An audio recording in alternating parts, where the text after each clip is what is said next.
여러분 안녕하십니까, 진성호입니다. 오세훈 서울시장이 문재인 정권의 대못을 오늘 뽑아버렸습니다.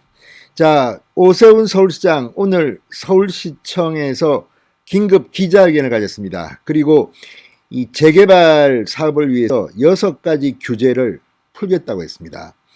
자, 그동안 서울시의 주택 공급은 정말 엉망진창이었습니다. 2015년 이후 이 재건축 재개발 제대로 되지도 못했습니다. 지금 문재인 정권이 뒤늦게서야 주택 공급을 통해서 이 부동산 정책을 수정해서 집값을 억제하겠다고 발표했습니다. 그런데 그동안 뭐하다가 이제서야 그런 짓을 하는 겁니까? 자, 박원순 민주당 소속 서울시장 시절에 서울은 정말 억눌리고 이 대못이 박혀서 옴짝달싹 못했습니다. 수없이 많은 이런 규제의 발목.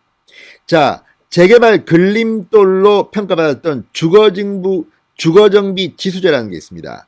이것 때문에 재개발 재건축하고 싶어도 재개발을 못했습니다. 이걸 오늘 오세훈 시장이 뽑아버렸습니다. 자, 이것 말고도 여러 개가 있습니다. 지금 문재인 정부가 뒤늦게 여기에 몇만 호를 짓겠다, 저기에 몇만 호를 짓겠다 발표하고 있지만 확정적인 게 별로 많지 않습니다. 대충 30만 호를 짓겠다, 공급하겠다 이렇게 이 국토부 장관이 바뀌면서 이야기하고 있지만 국민들이 못 믿는 이유는 진정성이 없기 때문입니다. 무엇보다 과거에는 대못 뽑는다, 말뚝을 뽑는다 이런 이야기 했습니다. 얼마나 많은 규제들이 있었습니까? 이거를 뽑아야 되는 겁니다.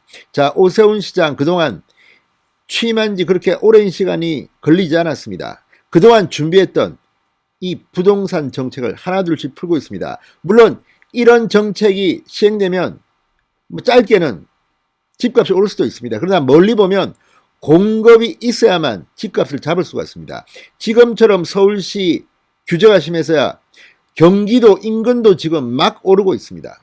이게 문재인 정권의 특징입니다. 무능함의 극단입니다. 자, 오세훈 시장 오늘 어떤 정책을 발표했을까요? 그리고 문재인 정부는 지금 오세훈 시장의 이 발표에 상당히 충격을 받은 모습입니다. 왜 그동안 못했습니까? 문재인 정부, 중앙정부, 박원순, 지방정부 그동안 뭐 하시다가 이런 부동산, 특히 서울의 집값 폭등을 낳았습니까? 오늘 오세훈의 이 발표로 문재인 대통령 뒤로 자빠질 것 같습니다. 난 왜 이걸 못했지? 바보는 설마 아니겠죠. 진성호의 융단 폭격 시작합니다. 문재인 정권을 융단 폭격합니다. 방송에 앞서 아직 진성호 방송에 구독자가 아니신 분들은 붉은색 구독 버튼 눌러주십시오. 더 좋은 방송으로 보답하겠습니다. 자, 지금 검찰 개혁이니 뭐니 지금 막 치고받고 싸우고 있습니다만 정작 중요한 것은 국민의 삶입니다. 지금 문재인 정권이 가장 못하고 있는 빵점짜리, 그게 바로 부동산 정책입니다. 이걸 오세훈이 지금 하나둘씩 손보기 시작했습니다. 오늘 발표된 것은 상당히 충격적이고 곧 해야 할 것이지만 문재인 정권이 못해왔던 겁니다. 자, 그간 재개발의 걸림돌로 지적됐던 주거정비 지수제를 폐지합니다. 자, 주택 공급 활성화에 드라이브를 걸었습니다. 주택 공급을 해야만이 집값을 잡을 수가 있습니다. 지금 서울 시내에 새로 집을 지을 수 있는 곳이 많습니다. 유능한 사람은 압니다. 그렇지만 무능한 자들은 모릅니다. 지금 뒤늦게 태능 무슨 군인 골프장을 어떻게 만든다, 어떻게 한다, 그것 말고도 많이 있습니다. 지금 안양 교도소까지 건드리겠다는 게 문재인 정부 아닙니까? 자, 어쨌든 그런 가운데 오세훈 시장이 문재인 정권이 못하던 그 맹점을 찔러버렸습니다. 대못을 뽑아버렸습니다.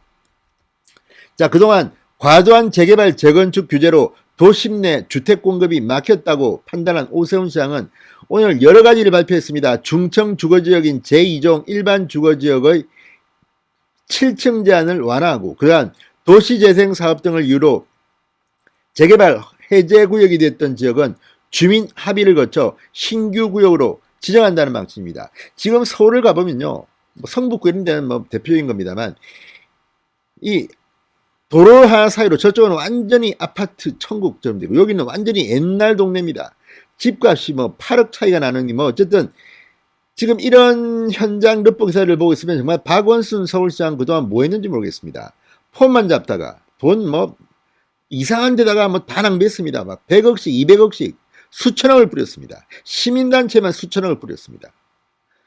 물론 일부는 필요한 것도 있겠죠. 그렇지만 이런 것들을 보면 정말 여러분 선거 똑바로 해야 됩니다. 투표 잘해야 됩니다. 훌륭한 사람이 시장이 되어야 되고 대통령이 되어야 됩니다. 무능한 자들을 권력을 쥐어주면 큰일 납니다. 자, 오 시장 오늘 재개발 활성화를 위한 6대 규제 완화 방안을 발표했습니다. 그리고 재개발 규제 완화를 통해 2025년까지 24만 호의 주택 공급을 시작하겠다고 선언했습니다. 최근 10년간 주택 공급 감소분을 만회할 것이라는 취지입니다. 자, 박원순 시절 때 서울은 진짜 엉망이었습니다. 그래서 집값이 지금 이렇게 폭등한 겁니다. 2015년부터 이 서울 시내 신규 지정된 재개발 구역은 단 한 건도 없을 정도로 신규 주택 공급이 억제됐다. 자, 박원순 시장 시절에 이런 일이 벌어지고 있는 겁니다. 2015년부터 서울 시내 신규 지정된 재개발 구역이 단 한 건도 없다는 겁니다. 오세훈 시장이 오늘 이 부분을 지적했습니다. 2026년 이후엔 입주 물량이 연평균 1만 2천 호에서 4천 호 이렇게 급감할 것이다. 이렇게 우려했습니다. 이날 발표한 조치의 핵심은 주거정비 지수제 폐지입니다. 주거정비 지수제라는 것은 2015년 고 박원순 전 서울시장이 도입한 제도입니다. 30년 이상 된 노후 건물의 수가 전체의 3분의 2 이상일 것을 규정한 법적 요건을 충족하면서 노후 건물의 연면적이 전체의 60% 이상, 평가점수 70점 이상 등 요건까지 동시에 충족하도록 까다롭게 규제를 했습니다. 이러니 이거 재개발이 할 수가 있습니까? 자, 특히 연면적 기준은 건물 각 층의 바닥 면적의 합까지 규정하다 보니까 신축 빌라가 몇 동만 들었으면 노후 건물 면적의 비중이 작아지게 돼 재개발을 막는 주요 원인으로 평가되어 왔습니다. 자, 주거정비 지수제가 폐지되면 앞으로 법적 요건만 충족하면 됩니다. 노후 건물 동수 3분의 2 이상, 구역 면적 1만 제곱미터 이상 등만 충족하면 재개발을 추진할 수 있게 됩니다. 오세훈 시장은 말합니다. 현재 재개발이 필요한 노후 저층 주거지 가운데 법적 요건이 충족되는 지역은 약 50%에 달한다. 그러나 주거정비 지수제까지 적용되면 재개발 가능 지역은 불과 14%다. 큰 차이입니다. 자, 주거정비 지수제 폐지는 주거환경 개선을 위한 해결책 중 하나가 될 수 있을 것으로 기대한다고 말했습니다. 자, 어쨌든 이런 많은 변화가 이제 있을 겁니다. 물론 이런 것들을 하게 되면 뭐 사실 짧게는 집값이 오를 수도 있습니다. 그러나 장기적으로 보면 주택 공급만이 해결책이라는 것은 문재인 정권도 지금 인정하고 있는 거 아닙니까? 오세훈 시장은 서울시의 재개발 해제구역 실태조사에 따르면 해제지역 모두 316곳 중 절반이 넘는 170여 곳은 법적 요건을 충족하고 있는데도 여전히 재개발이 추진되지 않으면서 노후화가 심각한 상황이라고 우려했습니다. 지금 대치동의 음마아파트니 목동 노원구 등등 엄청나게 많다고 합니다. 아무튼 이들 주민에게는 빛이 이제 비추기 시작한 것으로 보입니다. 자, 아무튼 이런 것들 기존 3단계였던 주민동의 절차도 2단계로 줄이고 기존에는 주민 제한 타당성 조사 정비계획 수립으로 진행된 것을 상당히 짧게 했습니다. 어쨌든 오세훈 시장이 오늘 충격적인 말뚝을 뽑아버렸습니다. 자, 과거 이 뉴타운 해제 지역이 밀집한 강북구 등의 재개발 기대감이 높아질 것으로 관측됩니다. 자, 매년 공모를 통해 25개 이상 구역을 발굴하겠다고 되어 있습니다. 자, 지금 재개발 해제 지역은 성북구가 34곳 가장 많습니다. 그 다음이 중랑구 32곳, 종로구 26곳, 동대문, 강동구 25곳.